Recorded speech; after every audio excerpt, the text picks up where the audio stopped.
when we started, the small scale miners association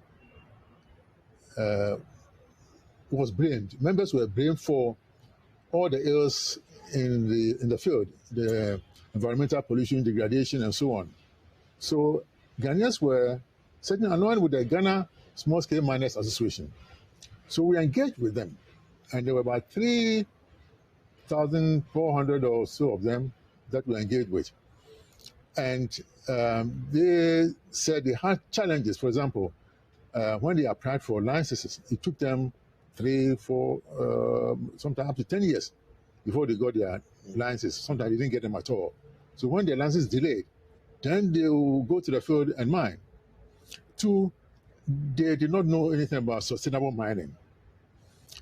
And so we had to take them through a lot of things. We developed a software which we call Galamstop that will aid in the registration of licenses. So, and the software was so good that if a miner started the process at Minerals Commission, it will trigger the process in the other regulatory agencies like EPA, Water Resources Commission, and Forestry Commission. So that within 3 months, they should get their licenses if everything went well. And we took about 4,000 of them to Takwa to study sustainable mining.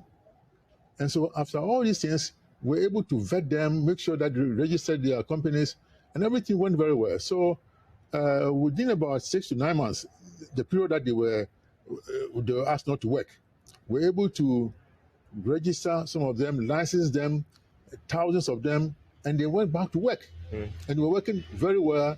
Nobody was harassing them because they were doing things very well.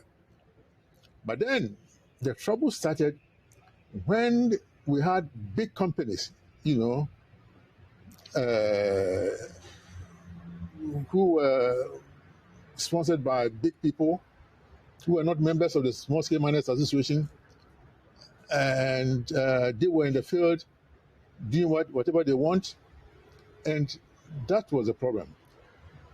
And also when the Forestry Commission started giving out licenses for people to enter forest reserves, 47 forest reserves were entered and people were mining. You see, a forestry entry permit does not permit you to mine.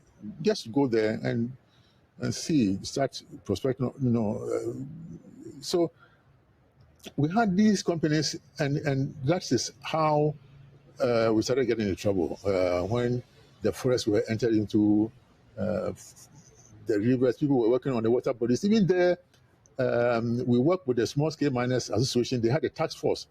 We were able to displace all the people working in the water bodies, those who were polluting the water bodies. So when we came there, we took away all the equipment and carried them away. We were not burning them on the water bodies. So each set of equipment will cost about 25 to 30,000 cedis. So if we took everything away, it was a lot of money that they lost.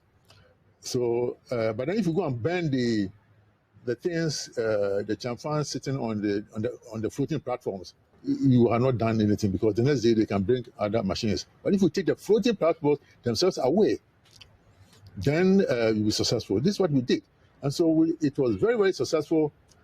But unknown to me, there were people behind big companies and, started agitating. I didn't know.